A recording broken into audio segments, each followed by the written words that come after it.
Oke, kita mulai. Itu bukunya sudah dibuka. Sudah Ustaz.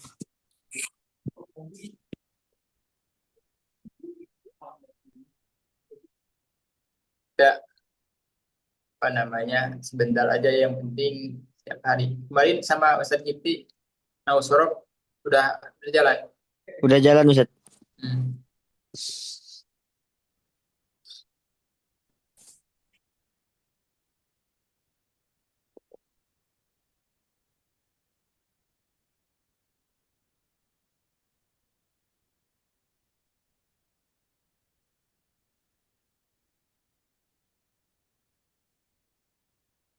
Oke, buka halaman. Saya Fatihah dulu. Bismillahirrahmanirrahim. Nabi Musa bersama Rasulullah sallallahu alaihi wasallam. Bismillahirrahmanirrahim.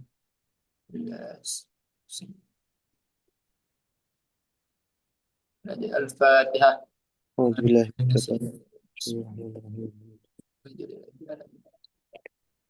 Iya, karena udah iya kan selain itu. Sudah lagi akan tarihim. Baik, sebelum kita mulai belajar kitab Tarikh Pasti Islami, perlu kita ketahui Tarikh Pasti Islami ini biasanya dan kebanyakannya itu adalah madah yang ditakuti.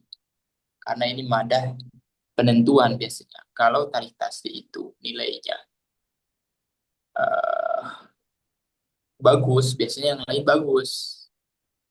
Karena Tarikh Tasdi ini adalah madah yang dulu saya sepanjang belajar di Indonesia saya tidak belajar, ya, tidak belajar.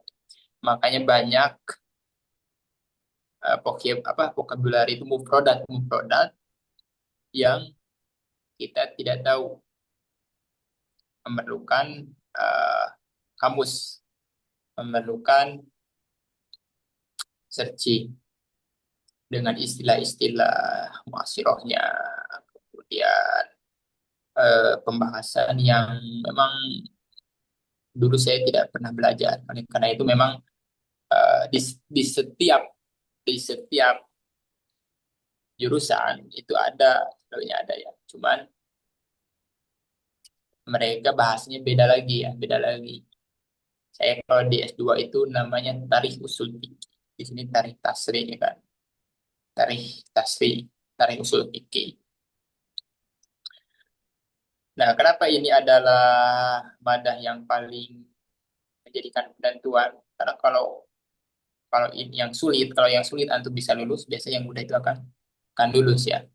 Diusahakan antum paham dan juga tidak biasanya tidak mungkin kita bisa menghatamkan semuanya per kalimat, per lafaz tidak mungkin. Dan karena itu kalau kuliah pun di kuliah mereka tidak misalkan ini dari kulit ke kulit enggak, dia belajarnya enggak dari kulit ke kulit. Buka halaman segini kemudian jelaskan, ya kan? Sama seperti itu.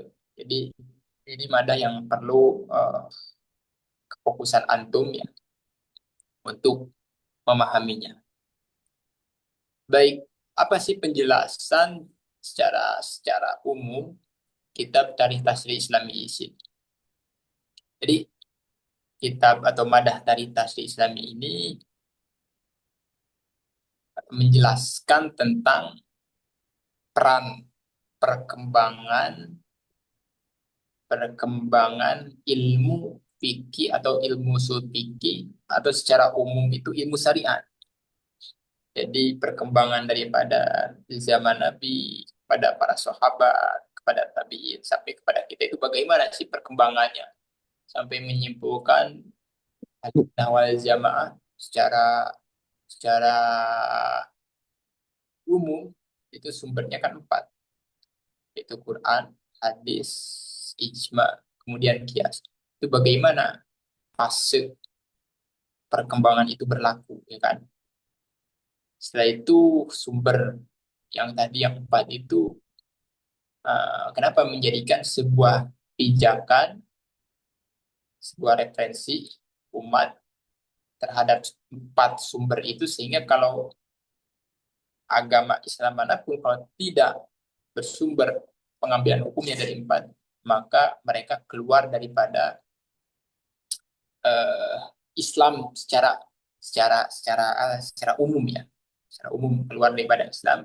Bisa tidak mengatakan itu kafir ya, artinya secara mayoritas Islamnya sudah keluar selama dia di kiblat, selama dia itu eh, Tuhannya Allah, meyakini meyakini Nabi Muhammad itu Nabi akhir zaman, tidak ada Nabi setelahnya, ya tetap Islam. Tapi kalau misal pengambilan sumbernya itu bukan dari empat ini, itu akan dipertanyakan ya, akan dipertanyakan.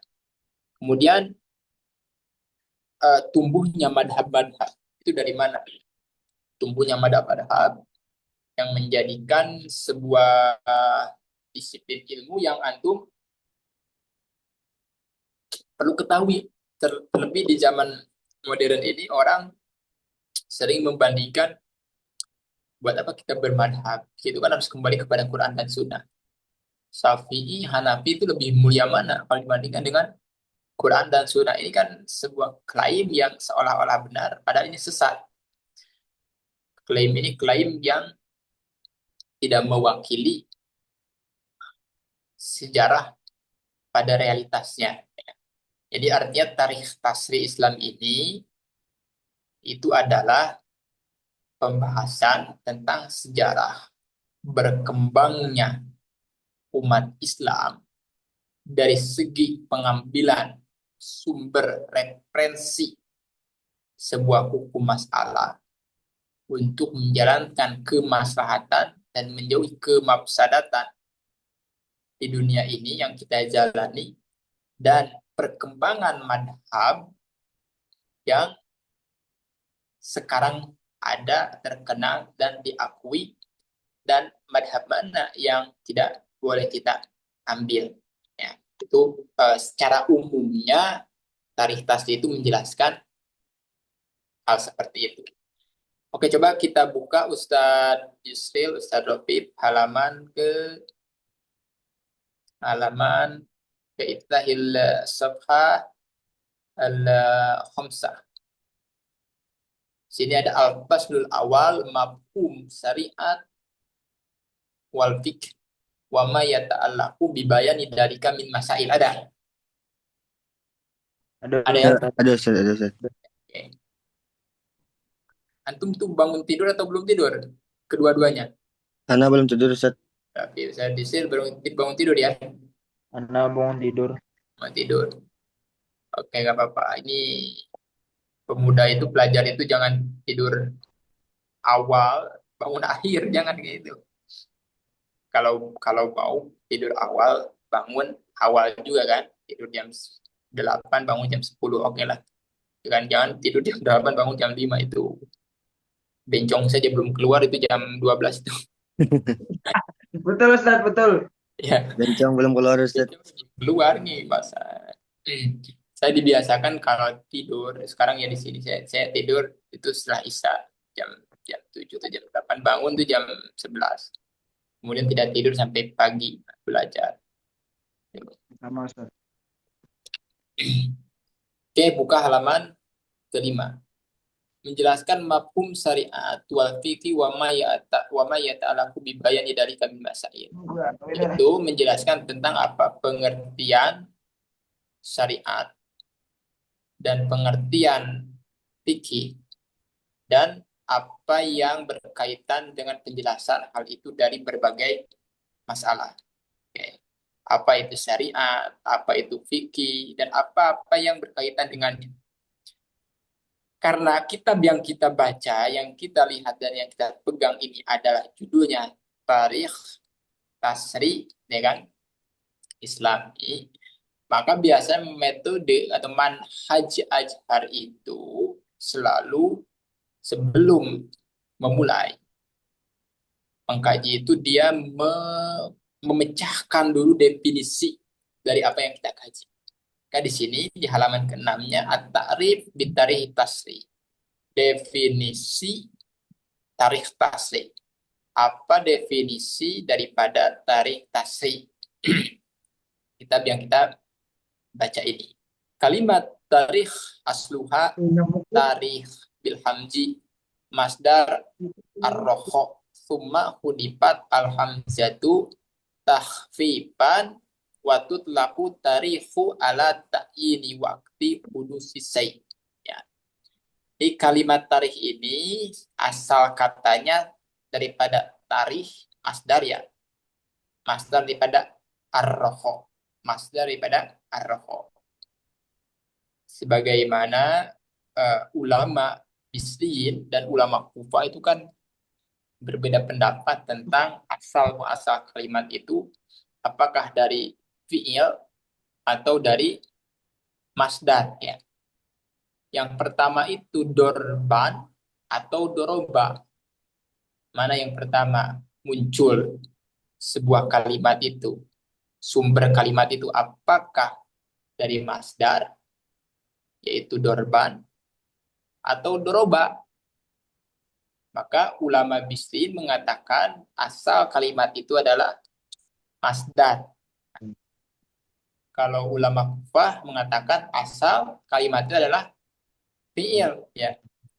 Kayak kalau lihat dalam kitab Nado Maksud, kitab Yakulu, bahwa ulama Azhar juga itu pengarangnya.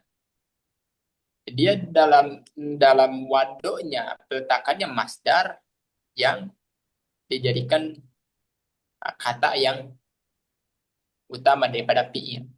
Tapi orang Indonesia kalau mentasrif ya diawali dari fiil kan, dorobaya di budorban, ya kan, wa madroban bahwa doribun, tidak dorban dorobaya di, bukan tidak seperti itu ya kan, fa'alayaf alu pa'lan ya kan, tidak pa'lan fa'alayaf alu ya kan. Artinya di sini mengatakan berarti kalau di sini mendengar apa? Asalnya tari itu asalnya masdar daripada ar-roho. Berarti dia seolah-olah asalnya itu daripada ar-roho. Berarti masdar itu adalah sumber kedua, ya apa? Bukan sumber pertama ya. Ar-roho seperti fa'ala yufa'ilu taf'ilan ya. Farroha yufarihu tafrihan. Ar-roho yu'arihu ta'rih ya. Ta'rih sejarah. Watut laku tari ala ta'ini waktu hudus say. Apa arti daripada tarikh? Tarikh itu dimutlakan itu diartikan dengan makna waktu terjadinya sesuatu. Oh, sejarah misalkan sejarah Al-Fatih itu pada tahun sekian. Maksudnya terjadinya sesuatu terhadap Sultan Al-Fatih tahun sekian, kan? Tarikh Jokowi misalkan sejarah Jokowi pada tahun, nah itu tarikh itu adalah apa? Waktu terjadi sesuatu. Terjadi sesuatu. Jadi kalau ditanya udkur takrif tarikh, maka bagaimana cara ngisinya?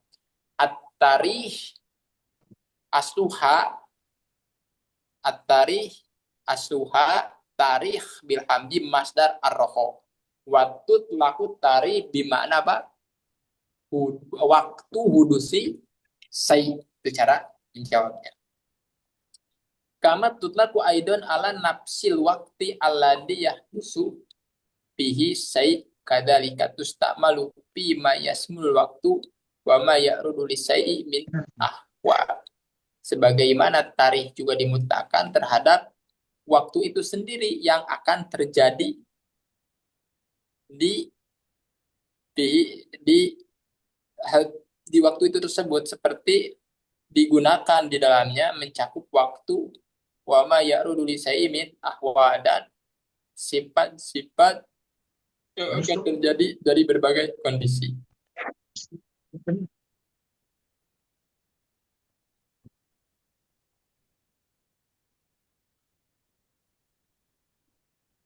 Oke, jadi sebagaimana tarikh itu diartikan dengan waktu terjadi sesuatu, begitu pula kalimat tarikh itu bisa digunakan di dalam hal yang mencakup waktu dan sifat-sifat sesuatu daripada kondisi itu. Jadi bukan hanya waktu itu, tapi peristiwa kejadian yang terjadi di waktu itu jadikan dimudahkan juga tarikh ya.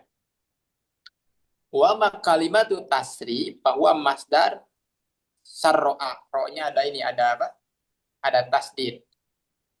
Sarro'a fi'il madi, fi'il mudhari apa? Yusarri'u Tasri. tasri'an, ya kan? Nah, Ustaz. Jadi tasri itu masdar sarro'a, diambil makhudun min syariat, diambil daripada masdar syariat, waqad ustumilal arabu kalimat syariat, waqad istamala al arabu kalimat syariat bil lugatin lil maknain. Kalau definisi tarikh itu adalah waktu kudus selesai, lantas kalau syariat itu apa mananya? Kan tarikh tasli. Tarikh adalah waktu kudus selesai. Kalau syariat sendiri apa? Karena definisi syariat ini itu dimutlakan secara bahasa etimologi dengan berbagai arti. Yang pertama apa? At-tariqatu al-mustaqim, yaitu jalan yang lurus. Syariat itu adalah jalan yang Lurus. lurus, ya. Syariat Islam dari jalan yang lurus berupa agama Islam, ya kan? Sebentar.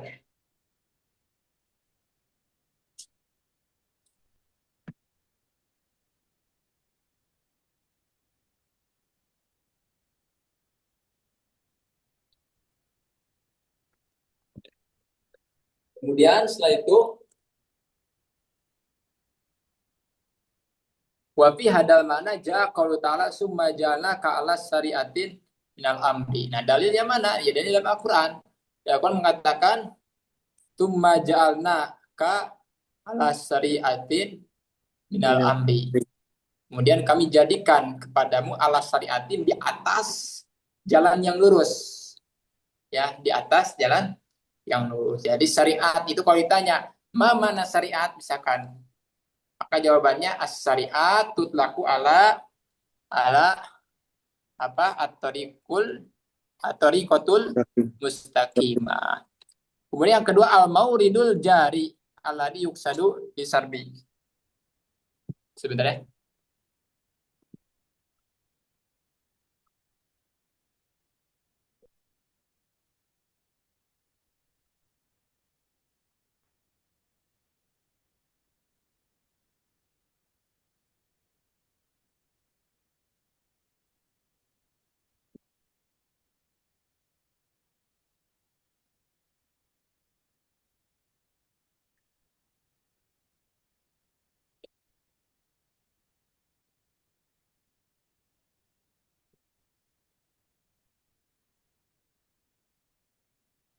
Yang kedua apa? Yang kedua definisi syariat itu al-mawaridu al-jari, itu tempat datang yang mengalir. Maksudnya yang sering dijadikan tujuan untuk minum. Apa ya mawaridu mawaridu jadi itu mungkin tempat air yang sering datangi, ya kan? Kalau kita itu seperti saroat al-ibilu ida waradat syariat al-mau. Datanglah unta itu, maksudnya datang ke tempat air. Antum udah pergi ke sungai belum di belakang? Sudah, Ustaz, sudah. Sudah. belum, Ustaz. Hah? Anak. Itu secara bahasa itu syariat, tempat yang didatangi berupa air, ya kan? Berupa air. Datang ke sana sekali ya. Mandi di sana. Jadi syariat yang pertama di secara bahasa adalah at-tariqatu al-mustaqim, yang kedua al-mauridul jari, tempat yang mengalir berupa air. Amma fi istilahil fuqaha fa inna labda syariat yutlaqu alal ahkami allati sannahu ta'ala li ibadihi ala lisani Rasulillah SAW min Rasul. Sedangkan secara istilah, secara terminologi pandangan fuqaha ulama fikih, syariat itu dimutlakan itu diartikan atas berbagai hukum yang Allah buat untuk hambanya ala lisani Rasulillah Rasul, melalui ucapan lisan Rasulullah SAW atau melalui ucapan para Rasul. Jadi hukum-hukum, kan Nabi atau Rasul itu membawa hukum-hukum, kemudian disampaikan kepada Hambanya.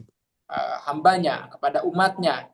Nah, maka hukum-hukum yang disampaikan oleh para Rasul, ya kan, kepada hambanya itu dinamakan dengan syariat. Ya. Kayak istilah syariat Nabi Muhammad, berarti adalah hukum-hukum yang diberikan oleh Nabi Muhammad kepada umatnya. Syariat Nabi Ibrahim misalkan kan, syariat Nabi Isa ya kan misalkan. Jadi setiap nabi mempunyai syariat karena setiap nabi mempunyai visi misi membawa hukum-hukum menyesuaikan berbagai berbagai tempat dan zaman ya. Wabin nadori fil maknayaini al-lugawi wal istilahi li kalimati syariat najidu annal makna al-lugawi dohirun wa malhudun fil makna istilahi. Dalika anna ahkamar risalah mustaqimmatun muhkamatul wad'i fala itawafiha wala iwajamin silkiha intat bi ila pauji bisa dati bidaro ini. Kalau kita kaji dari dua makna bahasa dan makna istilah kalimat syariat, kalau kita korelasikan, hubungkan antara definisi syariat secara bahasa kan tadi pertama at-thariqatul mustaqim, yang kedua al-mauridu jari, ya kan? Yes. Kemudian secara istilah adalah apa namanya ahkam allati sanahullahu ta'ala li ibadi ala lisanil, maka kita bisa menyimpulkan bahwa makna bahasa itu sangat nampak dan bisa menyimpulkan terhadap pengertian istilah, yaitu apa? Hukum-hukum yang dibawa oleh Nabi, oleh utusan itu hukumnya itu lurus, tidak bengkok, ya. Dan jalannya itu lurus, tidak membahayakan. Yang menyampaikan, mengantarkan kepada kita kebahagiaan di dunia dan akhirat. Maka kalau ditanya misalkan untuk apa diadakan syariat ini, ya, jawabannya syariat itu secara bahasa itu adalah jalan yang lurus, ya kan. Kemudian secara istilah itu adalah hukum yang dibawa oleh para nabi terhadap hambanya. Ya tentunya hakikatnya dari Allah SWT. Berarti kalau dikorelasikan antara makna bahasa dan makna istilah, bahwa syariat itu adalah berupa hukum ketetapan yang lurus yang tujuannya itu mengantarkan kita, ya kan, kepada kebahagiaan dunia dan akhirat. Di dunia kalau antum hidup berdasarkan syariat Islam, melakukan perkara yang wajib, sunat, dan menjauhkan perkara yang haram dan makruh, maka insya Allah tidak akan celaka, bahkan akan mendapatkan sebuah ketenangan dan kebahagiaan. Di akhirat tentunya pahala yang Allah akan berikan kepada antum itu sangat luar biasa. Berarti syariat itu artinya bisa dikorelasikan antara definisi etimologi dan terminologi dengan hukum yang lurus yang mengantarkan kita kepada kebahagiaan dunia dan akhirat. Di sini saya ingin antum Ustadz Yusril, Ustadz Dovib mentalkhis, menyimpulkan apa yang saya sudah jelaskan. Pertama, apa itu tarikh? Antum sebutkan tarikh tutlaku bil maknaya ini.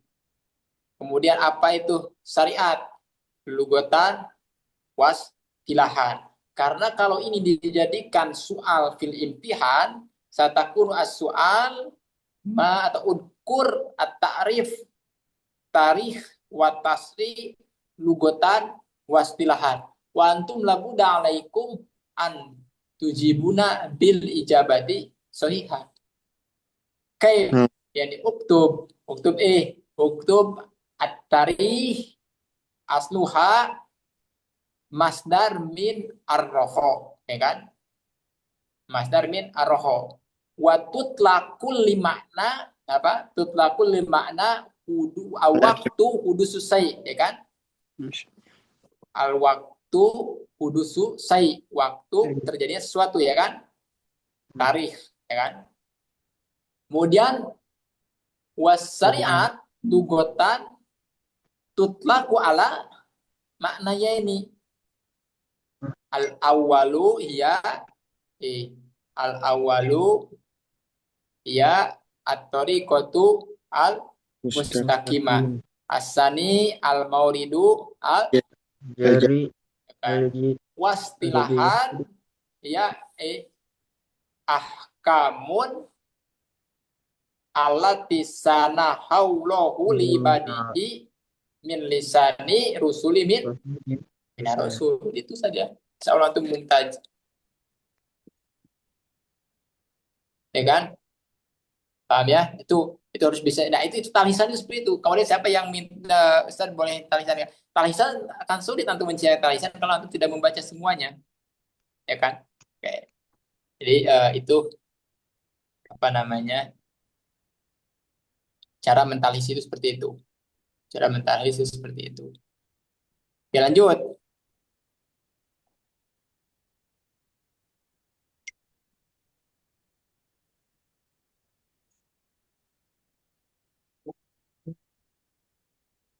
Mana lagi? Kama anna kama risalati syabihatun bi mauridil ma'i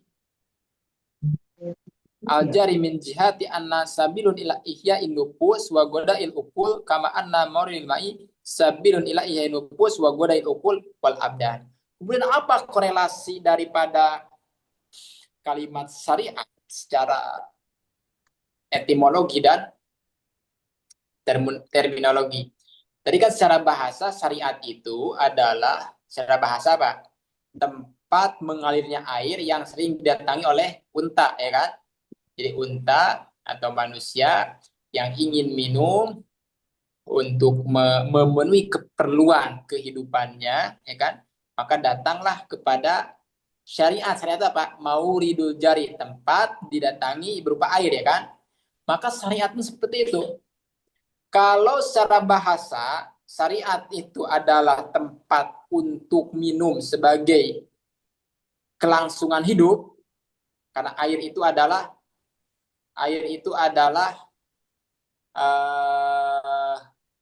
sumber atau bukan makanan ya, minuman pokok. Apa istilahnya? Air itu adalah keperluan urgensi manusia, yang mana manusia itu tidak akan hidup tanpa air. Bahkan dalam Al-Quran dikatakan bahwa segala sesuatu itu tercipta daripada air. Kan? Itu filsuf Yunani, siapa? Thales atau Socrates, saya lupa. Antara Thales atau Socrates mengatakan bahwa segala yang ada di dunia itu sumbernya daripada air. Dia mengatakan klaim ini artinya karena air itu adalah sumber kehidupan, ya kan? Nah, oleh karena air, syariat secara bahasa itu ada tempat air yang sering didatangi oleh makhluk, maka syariat secara istilah itu adalah tempat yang harus didatangi oleh kaum manusia supaya kehidupan manusia, akal manusia, jiwa manusia itu dipenuhi, diisi oleh syariat yang benar. Jadi korelasi antara makna bahasa dan istilah seperti itu. Terus wasyariatu bimaknaha al-istilahi taridusa minatun likuli saro'in lati ja'a biha rusul wa ala hada ya taruddu mana nih? Taruddu samilatun likulli saro'in lati ja'a biha rusul wa ala hada pamaja bi sayyidina Ibrahim yusamma syariat Ibrahim wa qada maja bi sayyidina Musa yusamma syariat Musa wa maja bi sayyidina Isa yusamma syariat Isa wa maja bi sayyidina Muhammad yusamma syariat Muhammad. Karena di dalam definisi terminologi syariat itu adalah hukum-hukum yang diberikan oleh Allah melalui lisan para rasul. Kan rasul itu umum. Kalimat Rasul itu umum, mencakup Nabi Ibrahim, Nabi Musa, Nabi Isa. Maka setiap ajaran hukum-hukum yang dibawa oleh mereka dinamakan dengan syariat. Karena istilah syariat Ibrahim, syariat Musa, syariat Isa, syariat Nabi Muhammad Shallallahu Alaihi Wasallam. Jadi kalimat syariat ini tidak dikhususkan hanya untuk syariat Nabi Muhammad saja, tapi Nabi Ibrahim dan Nabi Musa pun karena mereka membawa hukum-hukum yang disampaikan kepada umatnya, maka juga dinamakan dengan syariat. Syariat Ibrahim. Wa qad istaqom min makna syariat istilah madatun syara'a bi makna ansa'us syariat. Fayuqalu syara'ad din yasra'u syar'an idza sanna al-qawaid wa bainan nidami wa adharul ahkami wa min dalika qala syara'al lakum minad dini ma wasobianuhan wa qala ta'ala am lam suraka asara'ulahum minadini ma lam ya'dan billah.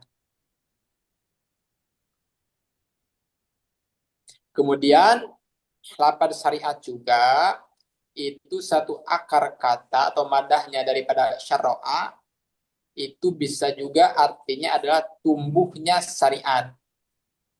Tumbuhnya syariat. Bayukolu maka bisa dikatakan syara'adin biasru syar'a. Idasan la qaid wa baina nidam wa adharu ahkam. Fasyari'atu ala hadal makna yuraddu bihi sannu syariat wa binail ahkam wa insa'ul qawanin. Wa tasil Islam bi hadal makna kana fi hayati Rasul faqat. Idkana wal mablag an rabbihi wa amma ba'da wafati falaysa li ahadin mubashirah hadal salayatil annahu sallallahu khataman nabiyyin wal mursalin qala ta'ala maka Muhammadan abahadin min rijalikum walakin rasulullah wa taman nabiyina wa kana bi kulli shay'in alim kama anna syariatul islam qad kamalat fi hayati qala ta'ala ayyuma akmaltu lakum dinakum wa atmamtu alaikum ni'mati wa raditu lakumul islam wa amma maka ba'da nabi sallam min ijtihadi sahabat wa tabi'in kali satasian hakikian baluat tawas tausi'u fi tafsitil qawaidul kuliah wa tatbiqatiha al mutajaddidah wa istinbatul ahkam min masadiriha fahmil ayati wal hadis wa qiyasi alama fahima minha wala hada syariatul islamiyah hiya majmu'atul ahkami allati sanahu ta'ala linnasi jami'an ala lisani Rasulullah SAW fil kitabi was sunnah. Oke, terakhir. Jadi karena syariat itu adalah hukum yang diberikan oleh Allah kepada lisan para rasul, maka apakah setelah Nabi Muhammad itu ada istilah syariat? Syariat Imam Syafi'i, syariat Imam Hanafi, syariat Imam Maliki, syariat Imam Hambali misalkan, syariat Wahabi misalkan. Boleh gak kita mengaitkan atau menisbatkan kalimat syariat itu kepada selain Nabi setelah Nabi Muhammad SAW wafat? Maka jawabannya tidak. Kenapa? Karena definisi syariat itu adalah hukum yang Allah berikan kepada lisan para rasulnya untuk menyampaikan kepada para hambanya, umatnya. Maka setelah Nabi wafat, maka tidak ada lagi kalimat syariat. Tapi kan kadang-kadang Ustaz ada orang yang mengatakan ini syariat Syafi'i. Enggak, secara hakikat itu bukan syariat. Madhab Hanafi, madhab Maliki, madhab Syafi'i, madhab Hanbali itu hanya tausi. Tausi itu apa? Memperluas, mengembangkan apa? Pemahaman yang ada di dalam Al-Qur'an dan hadis dengan berbagai syariat yang baru. Kenapa? Karena fikih itu adalah tagoyyaro bitagoyyuril azminah wal amkinah wal ahwal. Karena fikih itu sifatnya fleksibilitas. Ya, fikih itu sifatnya fleksibel. Dia tidak tidak tetap. Oleh karena itu kebenarannya itu atau ke keberjalanannya, penerapan pengaplikasian fikih ini akan selalu mengalir di zaman Nabi sampai hari kiamat. Apakah itu boleh dikatakan syariat, Ustaz? Secara hakiki tidak boleh. Kenapa? Karena syariat itu kan definisinya adalah hukum yang dibawa oleh para nabi. Adapun madhab-madhab yang lain, dia hanya mengaplikasikan, ya kan? Dia hanya mentajdid pemahaman yang ada di dalam Al-Quran dan Sunnah. Jadi tidak boleh menisbatkan syariat kepada selain Nabi. Kenapa? Karena dalil Al-Quran mengatakan tidak ada Nabi yang terakhir selain Nabi Muhammad SAW. Ya kan? Khotamin Nabiyina. Karena Nabi Muhammad dan Nabi yang terakhir. Nah, mungkin kita cukupkan dulu simpulan daripada kajian ini. Yang pertama, apa itu tarikh secara lugatan, wastilahan, kemudian apa itu tasri secara lugatan, wastilahan, kemudian apa korelasi antara lugo dan istilah antara kedua lafaz ini, kemudian apakah syariat ini dikhususkan kepada Nabi Muhammad saja atau hanya berlaku kepada setiap nabi yang diberikan hukum, dan bolehkah kalimat syariat ini dinisbatkan, dikaitkan kepada selain Nabi Muhammad SAW daripada umatnya. Nah, itu antum bayangkan kalau itu menjadikan soal, bagaimana cara menjawabnya. Ada pertanyaan? Oke ya, kalau gak ada pertanyaan cukup dulu. Insya Allah nanti madah yang akan kita pelajari malam yang akan datang, saya akan infokan ya dengan jadwal yang memungkinkan ya. Nah, Ustaz. Ya, yuk dulu, mudah-mudahan antum bisa memahami, bisa mengulangnya lagi. Wabillahi taufiq wal hidayah. Wassalamualaikum warahmatullahi wabarakatuh. Waalaikumsalam warahmatullahi wabarakatuh. Syukuran Ustaz.